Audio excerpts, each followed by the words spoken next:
وسلم وعلى آله وأصحابه الكرام ثم إلى حضرة والدينا ولمشايخنا ومعلمينا ولجميع الأرواح المسلمين والمسلمات والمؤمنين والمؤمنات وخصوصا إلى مصنف هذا الكتاب وخصوصا إلى ناجل بن مسلم.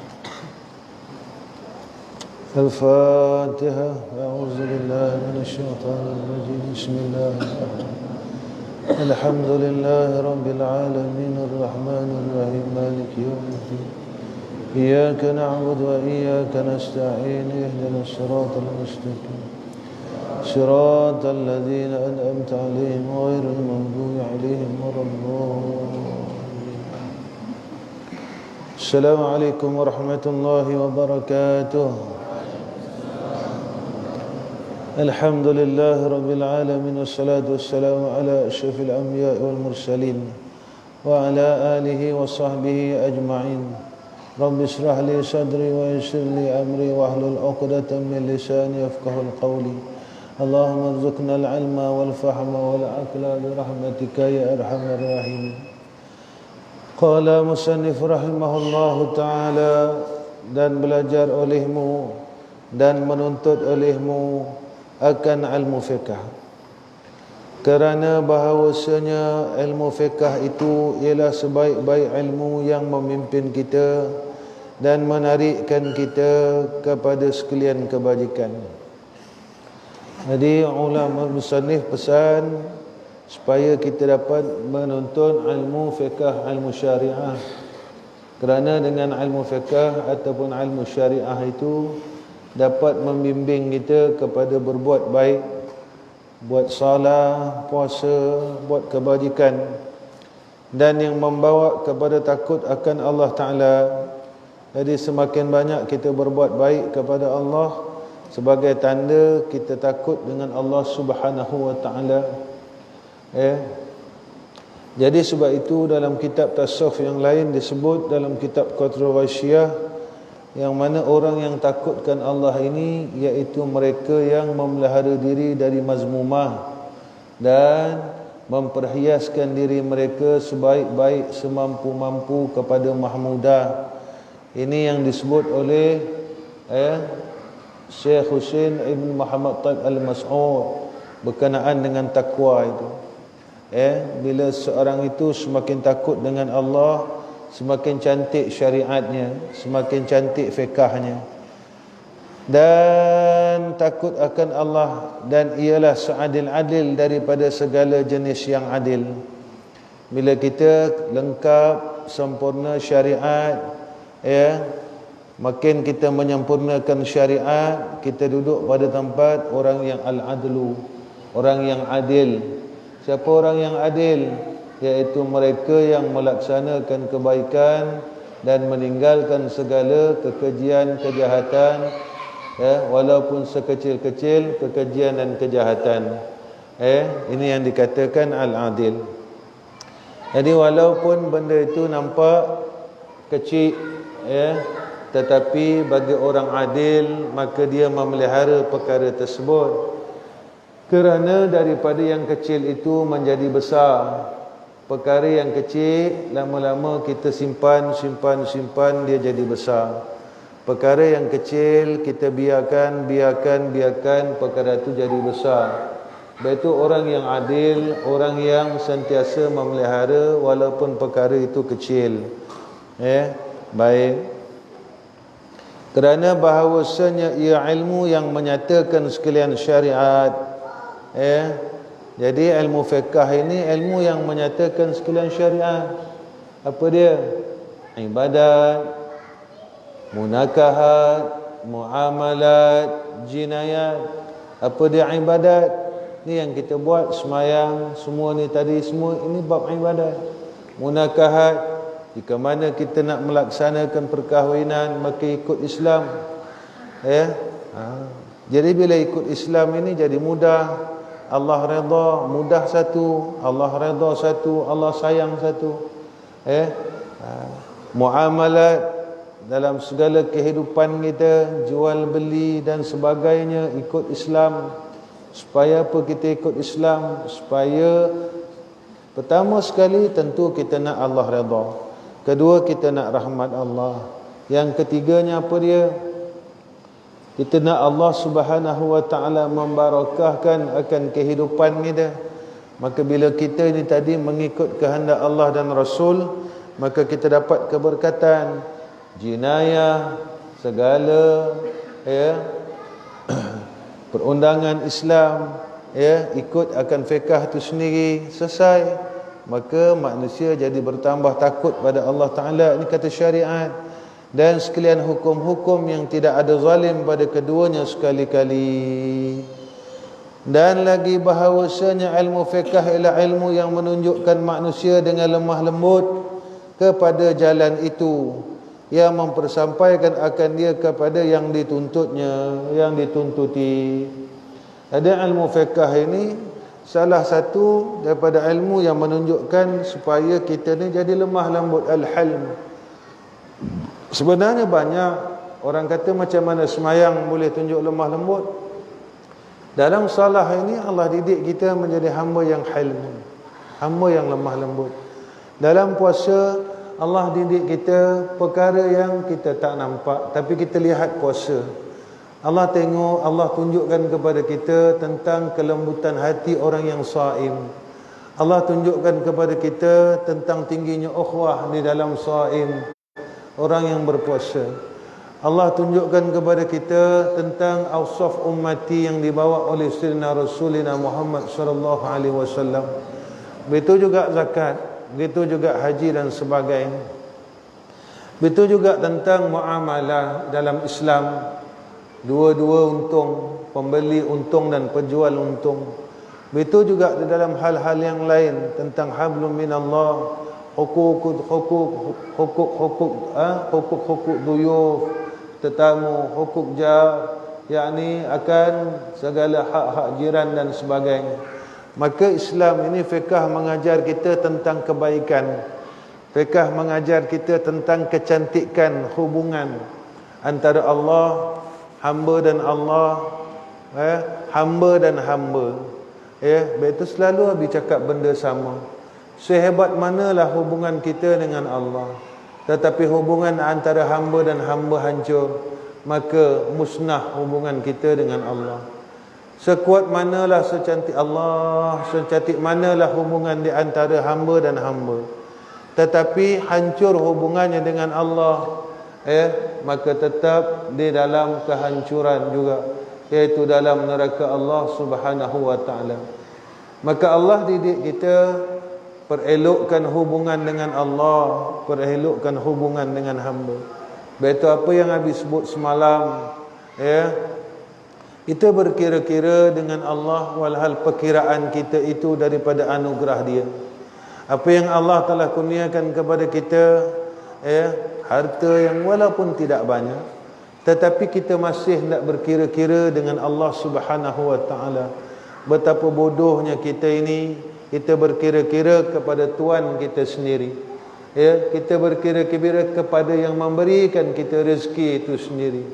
Walhal Allah Subhanahu wa taala tidak pernah sekali-kali berbohong pada hamba. Manusia bohong. Manusia suka bohong gitu. Hari ini dia janji dengan kita, bertahun-tahun dia tak melaksanakan janji tersebut. Tetapi Allah tidak. Jika mana kita telah melaksanakan perkara yang sebenar mengikut haknya, maka Allah memberikan kita apa yang telah dijanjikan kepada hamba-hambanya.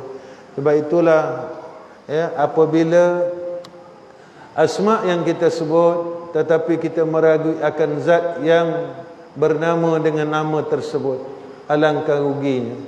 Kita sebut nama Allah, tetapi zat yang bernama dengan nama Allah itu kita ragui. Maka macam mana asma ini boleh masuk dalam hati-hati kita dan menjadi cahaya? Inilah yang diamalkan oleh orang-orang terdahulu. Baik itu mereka zikir tak banyak, mereka zikir sedikit, tetapi zikir itu jadi makanan. Cuba kamu lihat bagaimana besok Dajjal. Dajjal ini besok semua orang lapar, dan orang mukmin yang selamat daripada Dajjal yang tak mengaku Tuhan bila mana dia ni tadi makanannya adalah subhanallahi walhamdulillahi Allahu akbar. Kenapa dia boleh jadi makanan? Subhanallah walhamdulillah Allahu akbar. Sebab orang yang beriman dia bertasbih kepada zat yang dia sendiri tak ragui akan zat itu. Akan Allah Subhanahu wa taala. Lalu dia bertasbih kepada zat yang dia sendiri tak pernah ragukan. Jadi dia jadi apa yang Allah sebut, apa yang dijanjikan oleh Rasulullah sallallahu alaihi wasallam, benda dia tak ragu. Lalu dia dapat. Orang lain mengaku Dajjal itu Tuhan sebab mereka lapar. Tapi orang yang selamat, orang yang mengucap subhanallahi walhamdulillah wallahu akbar, kenyang ia dalam satu hari satu sebab dia tak ragu. Itu yang Nabi selalu sebut, segala ilmu yang kita belajar bukan nak meletakkan kita sebagai orang alim pada manusia, tetapi alim pada Allah, diterima oleh Allah Subhanahu wa taala. Ini hakikatnya. Tapi orang tak memandang kepada yang sebenar-benarnya, tetapi cuma orang memandang kepada perkara yang di sebalik kebenaran itu. Tak memandang kepada Tuan punya, tetapi dia memandang kepada yang dijadikan oleh Tuan punya tersebut. Rosaklah. Ni Habib nak selalu ingat benda ni kat kamu. Dan iaitu kemenangan. Menang orang ni, dunia akhirat menang. Dan mencapai dengan bahagia yang berkekalan, sakinah, saadah, bahagia hidup dia. Bahagia ni dengan duit banyak ke? Tak. Ramai orang ada harta banyak susah. Ramai orang ada harta banyak keluh kesah. Orang ada pangkat besar ke bahagia? Tak. Ramai Allah yang ada pangkat banyak gesah. Kelilingnya fitnah dan sebagainya. Orang yang bahagia dan berkekalan, bahagianya apabila dia sentiasa bersama Allah, ikut perintah Allah, taat dengan Allah, jadi orang baik, jadi orang saleh. Walaupun hartanya tak banyak, bahagia. Walau pangkatnya tak ada, bahagia. Sebab dia bersama-sama dengan Allah, ma'iyah, ikut perintah Allah, jadi orang baik, bahagia. Kami ingat duit banyak, bahagia? Tak. Ada harta banyak, bahagia? Tak. Tak. Kenyataan dia sekarang zaman ini. Orang penat-penat cari duit, hitam pukang siang malam pagi petang, akhirnya sakit. Duit yang dicari cuma untuk sakit, dia pakai sikit pun tak ada. Dia tak rasa pun duit yang dia pakai, harta tu dia tak pakai pun. Kita penat-penat cari, tentulah kita nak rasa. Tapi sebab Allah tak bagi. Sebab bila kita mengejar dunia dengan meninggalkan akhir, dunia tak salah. Sebab doa kita macam tu, Rabbana atina fid dunya hasanah wa fil akhirati hasanah wa qina. Tapi masalahnya kita kejar dunia lebih daripada kita nak kebaikan akhirat. Kita nak kebaikan dunia dalam hati kita melebihi kebaikan akhirat, yang ialah sampai kepada rahmat Allah dan lemah lembutnya dan ampuninya dalam keampunan Allah. Dan dialah juga boleh diserupakan dengan kota yang menahani dan melepaskan yang menuntutinya. Kita duduk dalam kota. Kota apa? Kota kemuliaan ilmu. Ada ilmu, duduk dalam kota ilmu. Ada takwa, duduk dalam kota takwa. Kota takwa. Tanah haram. Tanah haram ni kota. Mekah Madinah ni, yang jaga sempadan Mekah Madinah ni malaikat. Malaikat yang jaga sempadan tu. Besok semua tempat Dajjal masuk illa ardul haramain, melainkan dua tanah malaikat jaga. Dalam diri kita juga kena kita mohon dengan Allah supaya diri kita dijaga oleh Allah, berada dalam kota ilmu, berada dalam kota takwa, berada dalam kota sabar, berada dalam kota redha, berada dalam kota barakah. Ini je kita nak, bukan nak apa. Dan belajar dari sekalian kesusahan. Nak dapat ilmu susah. Abi dulu mengaji, masa Abi dulu mengaji maghrib, Abi mengaji, lepas isyak Abi sambung lagi sampai pukul 1 pagi baru balik. Besok pagi-pagi subuh Abi jalan kaki lagi, ngaji lagi sampai pukul 10 pagi. Abi dulu jalan kaki tak macam kamu. Dari rumah nak pergi ke masjid tu, kalau kuliah pagi tu ada dah lebih kurang dalam 7 kilo, 5 kilo, 5 ke 7, pergi balik 10, jalan kaki. Tak macam kamu. Malam dalam 2 kilo, 3 kilo, 3 kilometer lah berjalan kaki, pergi balik dah 6 kilo. Lepas isyak lebih kurang dalam 4 kilo ke 5 kilo, pergi balik dah 10 kilo. Bukan jalan rata, jalan bukit, gunung, lalu tepi gunung, naik gunung tahu. Bukan Abi pergi naik kereta, motor tak, jalan kaki.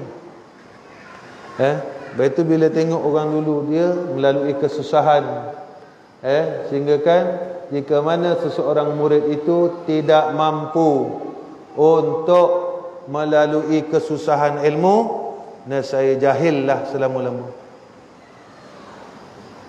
Mengaji memang susah, lagi-lagi ilmu agama, dia perlu ada mujahadah. Siapa yang tak mampu untuk melalui kesusahan ilmu, maka kata ulama, jahillah selama-lamanya. Baik, orang sekarang ngaji senang kan? Semua senang. Dan balak-balak yang masuk dalam jumlahnya jahil dengan suruhan Allah Ta'ala dan tegah.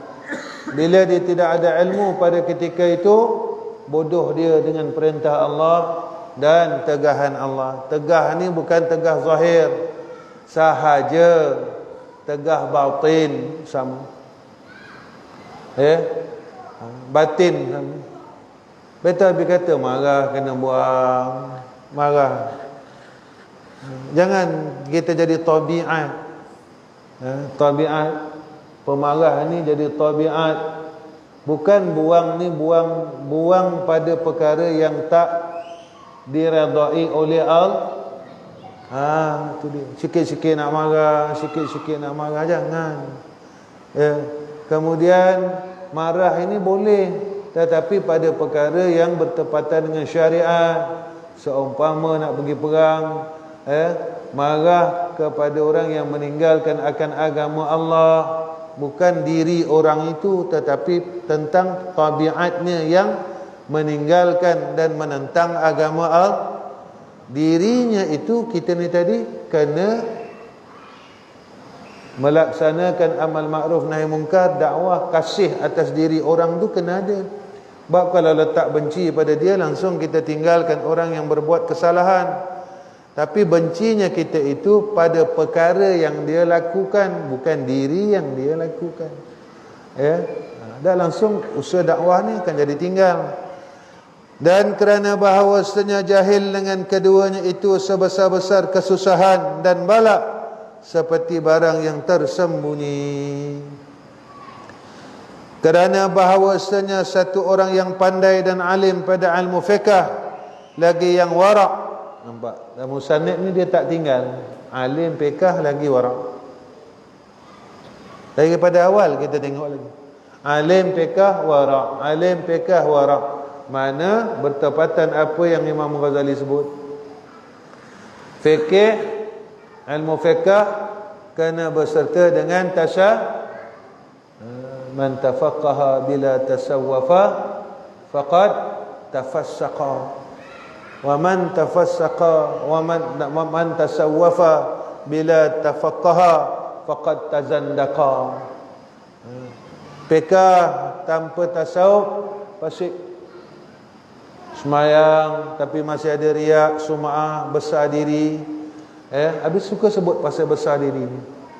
Sebab dia menahan dari masuk syurga Allah. Kita buat penat-penat tapi tak boleh masuk syurga, macam mana? Buat apa? Satu benda yang bodoh. Yang ni amat yang menjauhkan daripada yang haram, akan sebagai jauh yang sempurna. Terlebih sangat orang yang alim dengan ilmu fiqh jadi seteru syaitan. Bukan situ. Menyusahkan atas syaitan dari 1000 orang abid, yakni berbuat ibadat dengan ketiadaan fiqh. Kerana bahawasanya orang yang alim dengan ilmu fiqh itu jadi seteru syaitan. Jadi kalau tasawuf dia tanpa fiqh tak boleh. Jaga hati tak semayang boleh? Boleh tak? Tak puasa boleh tak? Ini perintah.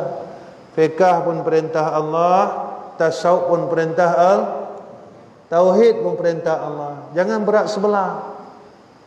Dia tak boleh berat sebelah. Dia kena seimbang. Ikut kandungan yang ditetapkan. Kalau nak buat roti, kena ikut kandungan ni berapa gram air. Lebih air dia tak jadi roti, dia jadi lembik. Lebih ibu roti, kalau dulu orang pakai ibu roti. Lebih ibu roti jadi masam terus. Lebih tepung dia jadi keras. Dia kena apa yang telah diaturkan kepada kita kena seimbang. Bau cantik jalan. Sikit lagi. Nak berhenti dah. Malik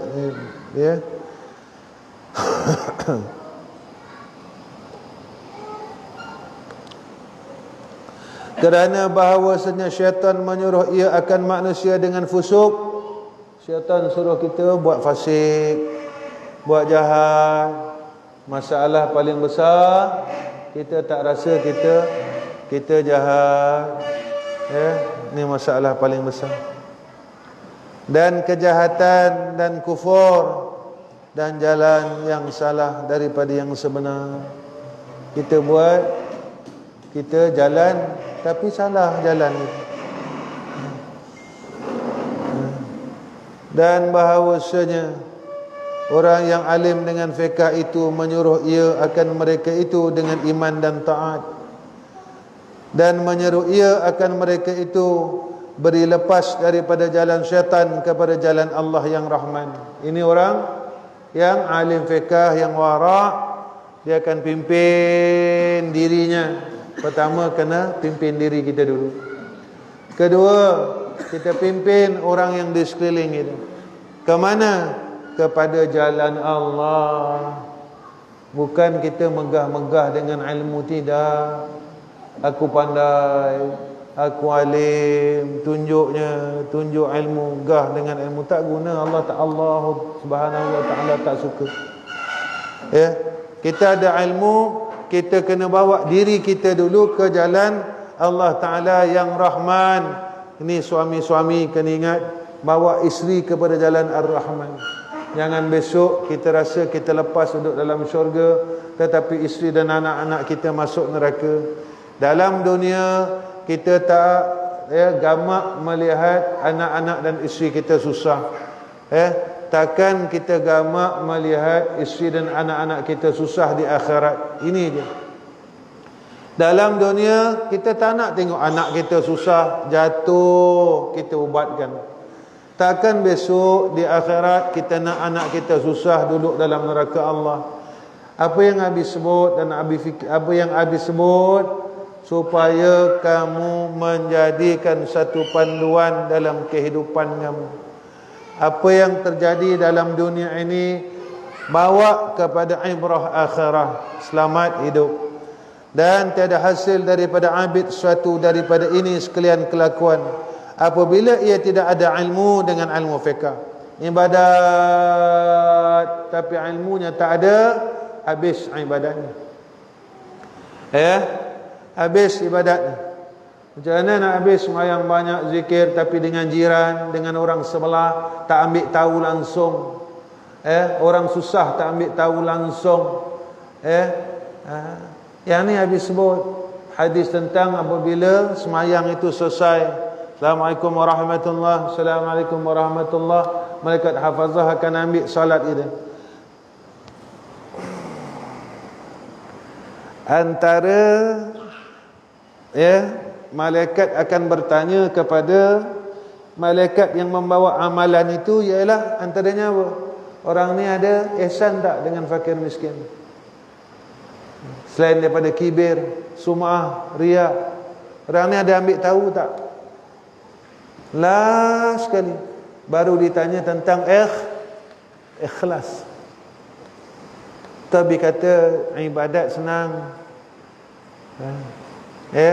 Sebab tu dalam ayat surah Al-Kahfi habis selalu bacakan, faman kana yarju liqa'a rabbih falyamal amalan salihan. Yarju liqa'a, berharap. Letak situ yarju. Betul awal yarju ni dia berharap kan? Kena ada harapan. Harapan tu kena ada.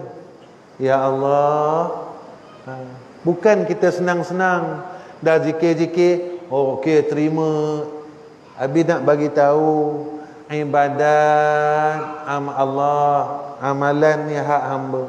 Tapi yang menerima amalan itu hak Allah. Jangan ingat-ingat terus terima. Baik sangka itu memang kerja kita. Kita dah beramal, baik sangka. Betul, baik sangka. Tetapi kita kena berharap orang yang rasa dirinya baik, dia rasa dia buat baik, terus jadi baik. Cuba tengok diri ni. Aku ni macam mana? Dengan Allah macam mana? Kalau kita kata kita orang baik, tengok diri ni dulu. Sembahyang tak pernah lewat. Dengan manusia aku tak pernah ada sakit hati ke? Aku tak pernah ada rasa ujub ke? Aku tak pernah ada rasa kibir. Aku tak pernah ada rasa orang lain semua salah, aku betul. Aku tak pernah ada rasa ada ke? Kalau semua ni masih ada dekat kita, harapan kita supaya Allah terima amalan kena ada. Sebab antara yang disebut oleh Rasulullah SAW macam tu. Bila malaikat ni bawa salat kita, ibadat kita, benda-benda ni, ni Habib kata tengok dulu, jangan senang lenang. Itu yang Habib kata. Kalau boleh tukar sport rim, tak boleh bagi morim, macam mana nak lepas? Macam mana nak lepas? Mana? Kita ada harta kompos simpan. Apakah itu tujuan Allah berikan kepada kita harta? Mana kena tanya. Allah bagi aku harta untuk apa? Kena tanya tu. Dalam ayat awal, betul tak? Sifat orang beriman nama dia. Zalikal kitabu la raiba fihi hudan lil muttaqin alladzina yu'minuna bil ghaibi wa yuqimuna as-salah wa mimma razaqnahum yunfikun. Nampak? Sambung lagi kan? Walladzina apa dia? Walladzina yu'minuna bima unzila ilaika wa ma unzila min qablik wa bil akhirati hum yuqinun.